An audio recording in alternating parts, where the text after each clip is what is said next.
Welcome to the League.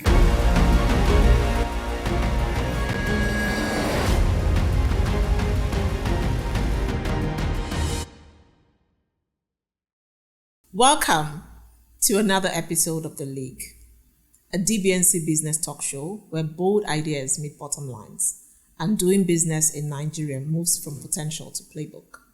I am Coach Linda Oneze, your host. Today on the League, we have an interesting personality, someone who has worked in over 10 countries. So today we're curious to hear her resilience stories. So we are joined here today by the director of Sahara Group Foundation, Chidilim Menakaya. Hi, Linda. Hi, Chidilim. Hi, thanks for having me. Yeah, this has been long overdue, so I'm glad it's happening. We've been inviting you to speak at the conference, so it's nice to have you here as our guest. And what's interesting is that I'm going to say this, Chidilim is a friend, so it's nice to have a friend, on the show as well. So Chidilim, thank you for joining, and congratulations on your new appointment. Thank you. As a director. It's interesting to note that you've worked in different sectors. And not only that, you've also worked in different functions, human resources, corporate services, and now the foundation. Okay, so in all of these years, what is one moment that tested your resilience the most? And what did you do to come out strong? I've had a lot of moments, right, that really, really pushed the boundary, right, during the course of my career, obviously. But one of the ones that I want to use is 2020. And I think that you went through that process with me. 2020, we were in the middle of, Sahara Group was in the middle of basically having a big stake in what I believe is, if not the biggest upstream asset in Nigeria, right? It was a very complex process because we were dealing with, taking over this asset, but also dealing with pandemic, right? And we were running blind because of the structure of the asset, right? We had to come up with a lot of things. We had to figure out a lot of things. We were dealing with diverse cultures, different individuals from different companies. We were dealing with security unrest. We were dealing with fragmented community groups. We were dealing with a lot, right? A lot was at stake. So there was no moment for us to sort of pull out from this process, right? It was very difficult. It was really, really difficult. Just imagine dealing with a critical asset to Nigeria, but not being able to be on ground because of COVID, right? And you're just sitting down there trying to stay alive and saying, oh, can you hear me? Can you see my picture on Zoom? But you then have to also manage people virtually, right? And it was very difficult, right? But what I realized in all of that was, so long as you know the why, then you can sift through all the noise, right? It was chaotic. It was really chaotic. It was an asset that we needed to start rebuilding trust with the community, right? And you can't do anything without, if you understand the upstream business, you literally can't do anything without the community and your critical stakeholders, right? And if you're not sitting down in a room with them, it's difficult, right? When you're calling them or trying to get them on Zoom or Teams, they don't trust you. They don't know who you are. They're dealing with failed promises from the past, connections that they had or corporate relationships that they had and all of that stuff. So one of the things that never changed for me was the why. So no matter how difficult a day is, the why would be what will drive the next day, right? So you say, we didn't win today, but there's tomorrow. And the why would be what gets you going, right? So, that for me was a defining moment, but the why was what kept me going. That clarity of purpose. Why are we doing this? What are we trying to achieve? What is the benefit to Nigeria as a country? That was what got me going. So the why is always what helps when, you've got to pull through any situation. So that's it for me. This also applies to businesses as well. So of course. For business owners that are listening, the why should keep you going. But it's interesting because sometimes people say, knowing when to exit as well, any situation, even a business, is also part of resilience. And that's a conversation for another day. That's right. Okay, so my next question to you, Chidilim. We know that business transformation can sometimes be complex. People say change is difficult. Complexity also comes from, pushbacks. What is one major principle that has helped you in driving change and business transformation generally? I had spoken about the why, right? So that's you being clear about the reason why you're driving that transformation or a change process. But I'd also say that one of the things that I learned really quickly in all the transformational projects I've handled is inclusion and staying adaptable, right? Sometimes you have this amazing plan, and then when you start executing it, you realize that your plan isn't that amazing, right? And all of that. It's also just making sure that you stay adaptable and you're listening and you're including people. Absolutely. Right? You've handled a lot of change projects and transformation projects, right? Most people don't plug onto your plan. They will plug onto your why. Why are we doing this? And then they individualize it. If we do this, what is in it for me? Right? Am I going to get a better role? Am I going to be paid more? Is my bonus going to be better? Will even improve my processes as well? Exactly. So once they plug into the why, it helps. But they can't plug into the why if you're not including them. Right? So that's why during change processes, you have to include people from day one, right? And you have to give them a sense of ownership. You have to create trust, right? And you can't create trust if you're not listening. So you have to listen, right? You have to be flexible. You have to adapt. And that for me is what works. Right? Over time, we haven't always gotten it, or I haven't always gotten it right. But over time, I've realized these are the winning formulas, and I've stuck with that. So it's interesting. So now let's get a bit personal, right? And still official. I'd like to know, or just have an insight into your resilience stories, how you were able to just navigate that situation, because there are people listening who are business owners as well. And one of the things that we're trying to do in this segment is to inspire and encourage, because I know your background story, so it would be nice to also have an insight without you divulging any confidential information. But if you could share one story with us that where you had to navigate some challenges, some complexities, and, that would be quite helpful. So I would use the power sector in Nigeria, right? 2013, power was privatized, right? And by privatizing power, Sahara Group had a major stake in just not the generating arm of power, but in the distribution arm of power. And my job back then was to drive change and communication, right? It had to go hand in hand. And let me tell you, it was chaotic, right? You're dealing with legacy NEPA. Let me put it that way. You're dealing with legacy NEPA, yes, not PATN. Remember, there was NEPA and there was then PATN and then privatization. You're dealing with people who have spent majority of their lives in the power sector, right? You see an engineer, power engineer, and he's saying he started his career here, he's planning to retire here, and he has 30-something years experience. It's a specialized field. So immediately you know that you're disadvantaged. You do not know the power business like he knows the power business. But you do know some processes that he can benefit from, right? So you're bringing on a new culture, a new corporate culture from the private sector that he can benefit from, right? And you have to deal with like different people. It was chaotic. We're talking about role changes. We're talking about restructuring. We're talking about literally training people on everything. Everything. And when I say role changes, there were some exits, there were some promotions, there were some demotions, it was chaotic. And naturally, people would push back.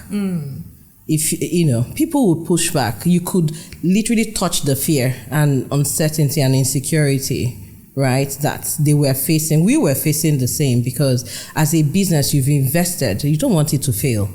I mean, we've talked about the moments where you have to decide to exit. It wasn't an option for us. This was Nigerian power system, right? And so we were in it to stay. We're still in it to stay, right? But we had to deal with the people. What it meant was that we couldn't then go with the lovely strategies to start implementing new processes, new procedures. What should the payment platform be? Because you have to deal with ethical work, right? And all of that. We had to face the people, and we had to have some quick wins, right? And it was just as little as renovating an office, to give people the pride of saying, my office is a great office. The look and feel is great, right? Have you seen my office, right? To saying, this is how we dress to work. This is how we carry ourselves. It was that, granular, and once they started seeing what the why was, right?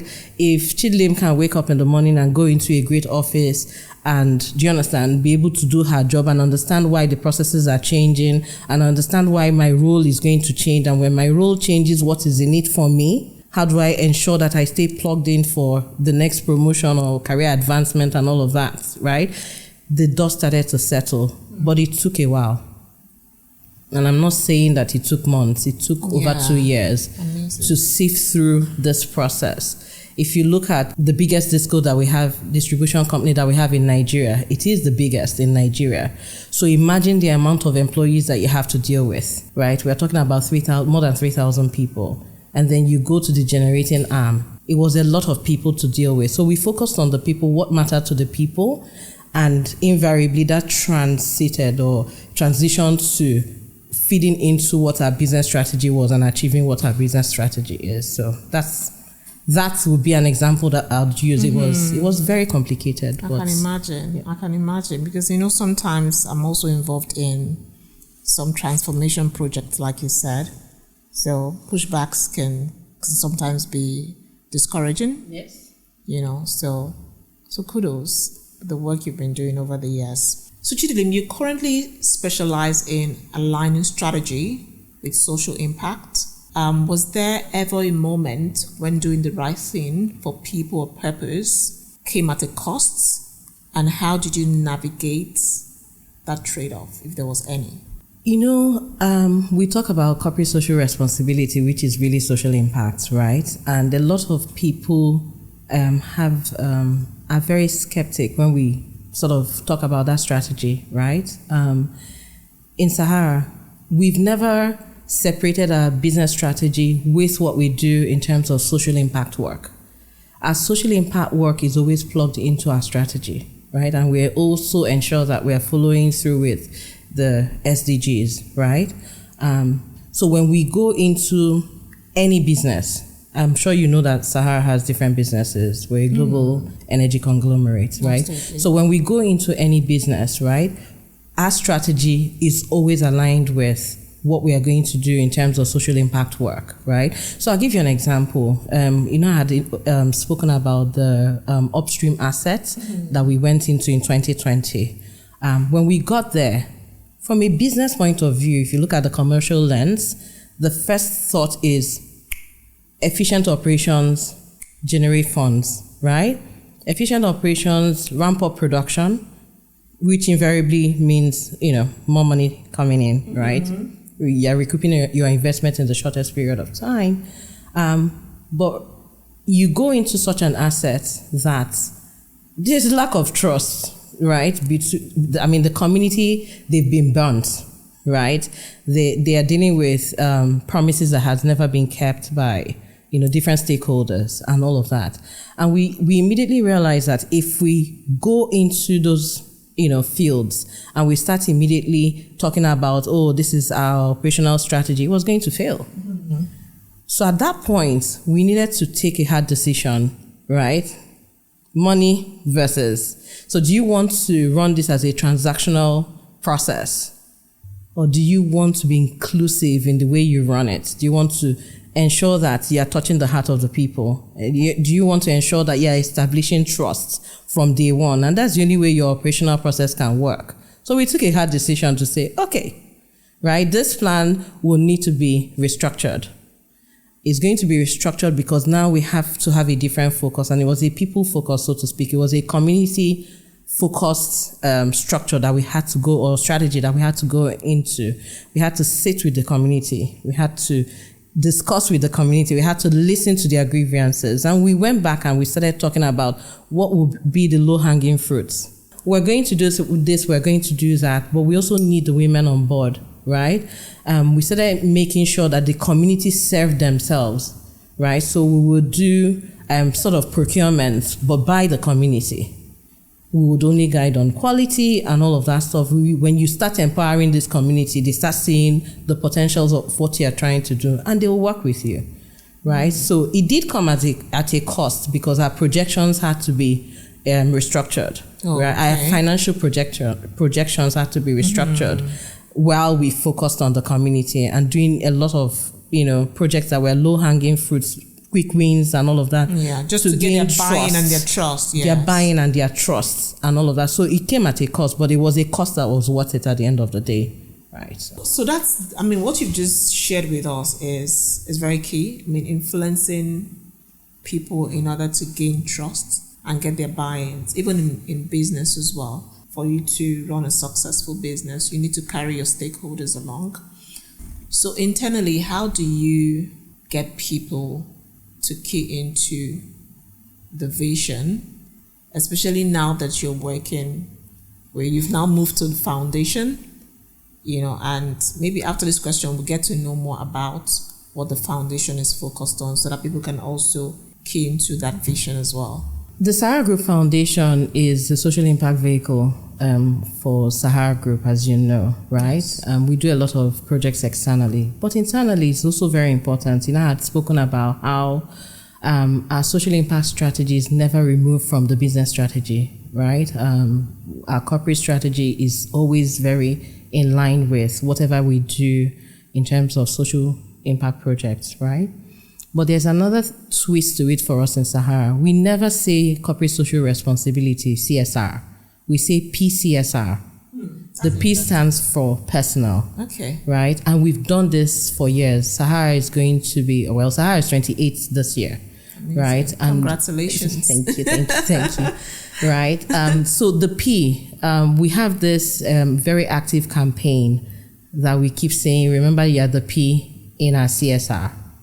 Right? And that P is where people invest their time, invest their money, invest their resources. So I'm talking of employees, right? The staff of Sahara. We call ourselves the Saharians, right? And we are the mad gang, making a difference gang. We're making not mad. a difference. Right? Because we say we make a difference responsibly, right? That's good. So for every project that the foundation does, no matter the location, right? People will drive that process. Right? I'll give you an example. Last year, Tanzania, the Tanzania business, so Sahara Tanzania embarked on cleaning the beach project. So they would go and clean up a lot of beaches in Tanzania. But they weren't doing this in isolation. They would partner with like orphanages or motherless babies home because it was also important to teach children about environmental sustainability, right? But guess what? This project was conceptualized by Tanzania Saharians, was funded by Tanzania Saharians, right? And that's where they P, and the company will then match.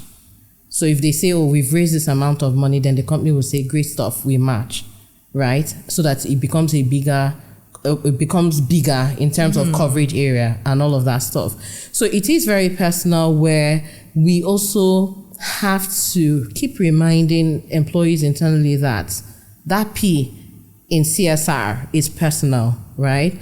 And because they've plugged into it, for every project that we do, you see, we say, oh, call for volunteers, and we can't contain it. Sometimes we're like, we have too many volunteers for this.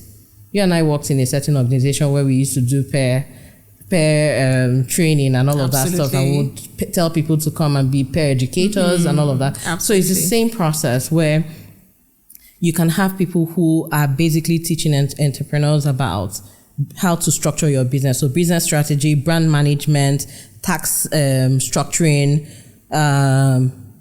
it could be anything, PR. We have the legal team talking to people about how to register your business with the right authorities. So for instance, in Nigeria, how do you register with the CAC? What's the process? And we have, we sit with you and we train you on how to do those things. So we talk to you about access to market and stuff.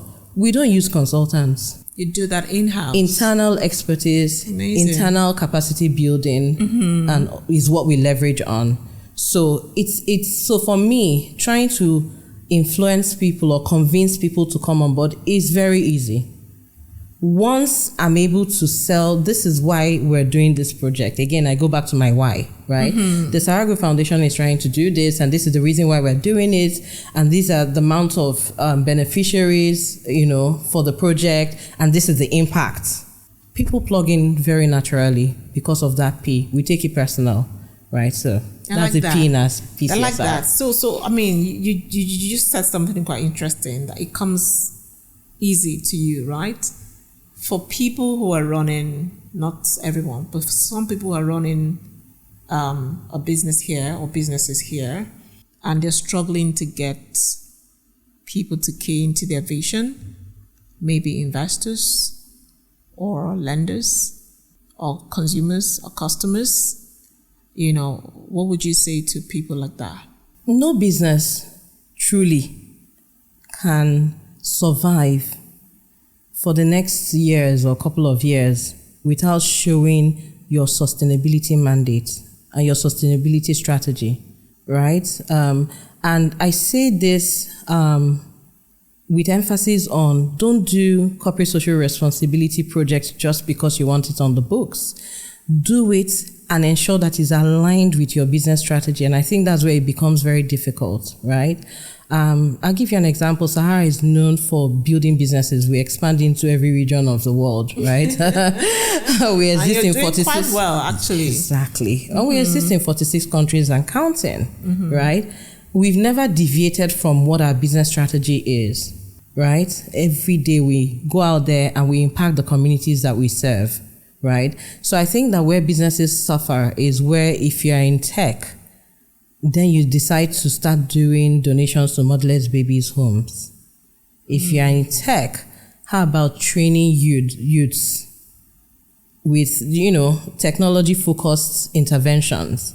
Because then it comes easy to you because that's your niche, right? There are a lot of foundations that are very commendable because they've stayed with what they are known for, their business strategy, and that's why they're thriving. So I'd say to any business owner, right, it is very, very impactful for you to have projects, right, that impacts your community, right? So don't just do business for doing business. Ensure that you're giving back to your community. Ensure that you're making an impact. Sometimes people can't even talk about what your business strategy is, but they'll always remember how you impacted them and how you touched their lives and how you improved their livelihood.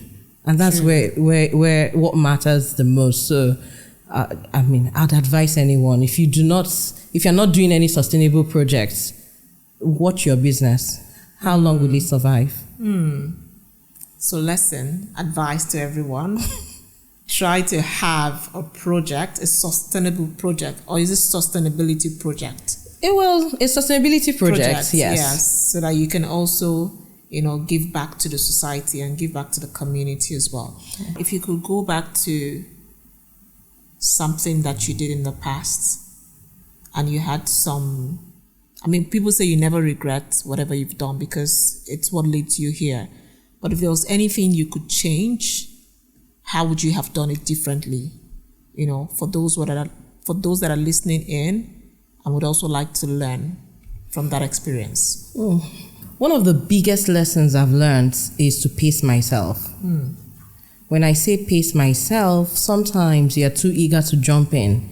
Again, with that plan, right, that you have, and you're thinking this plan is going to work, right?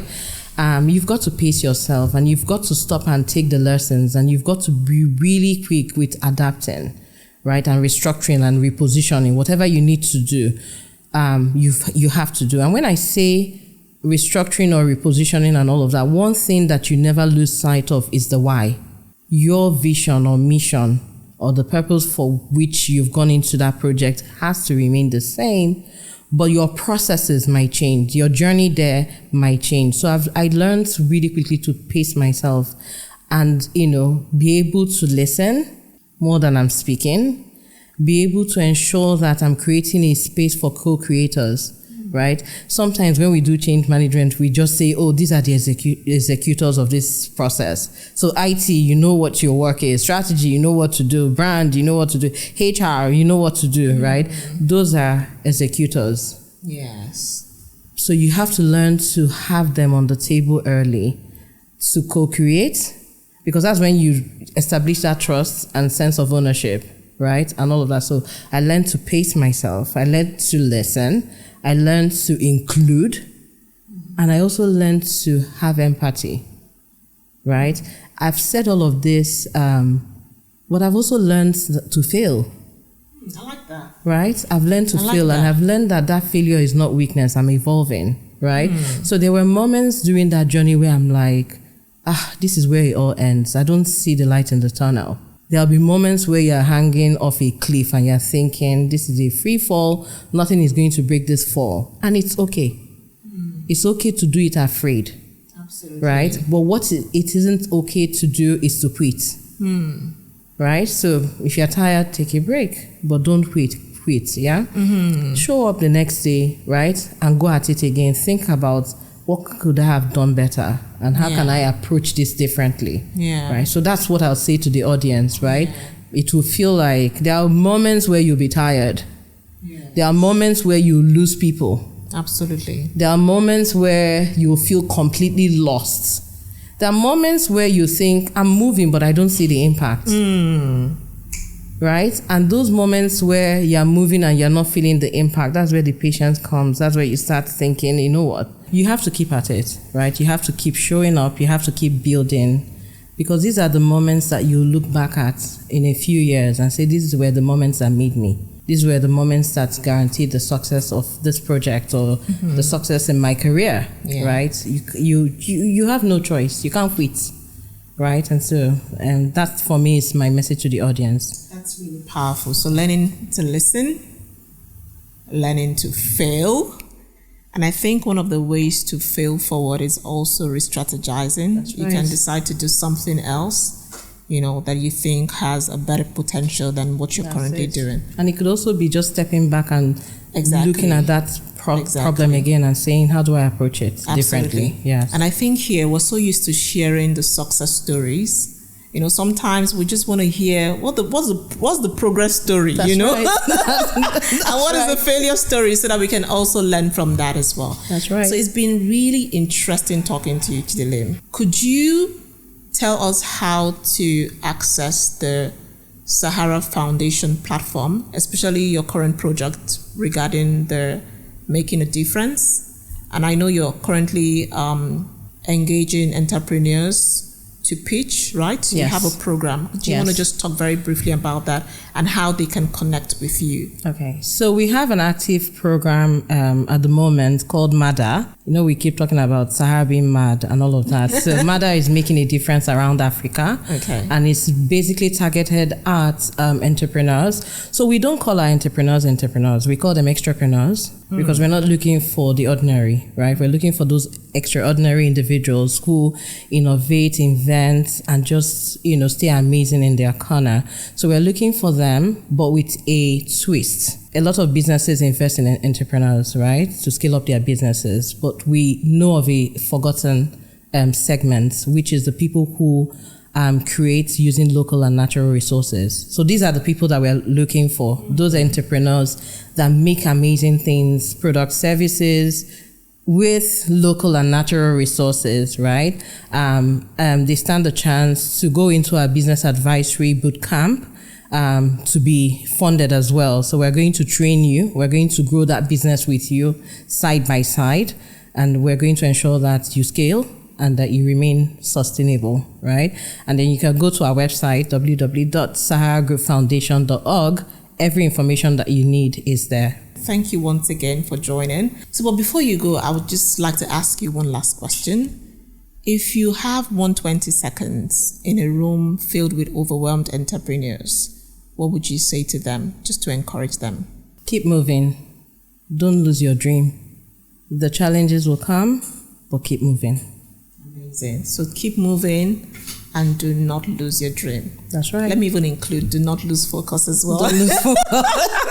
Exactly. So thank you so much, Chidilim, and thank you for sharing that with us, Chidilim. And it's been a pleasure having you here. I hope to see you soon. We should do this Maybe more next often. time we'll have you as Great a conversation speaker at the next conference, Since we invited you last year and you said you were not in the country. I'll be available next year. So thank you once again to our viewers.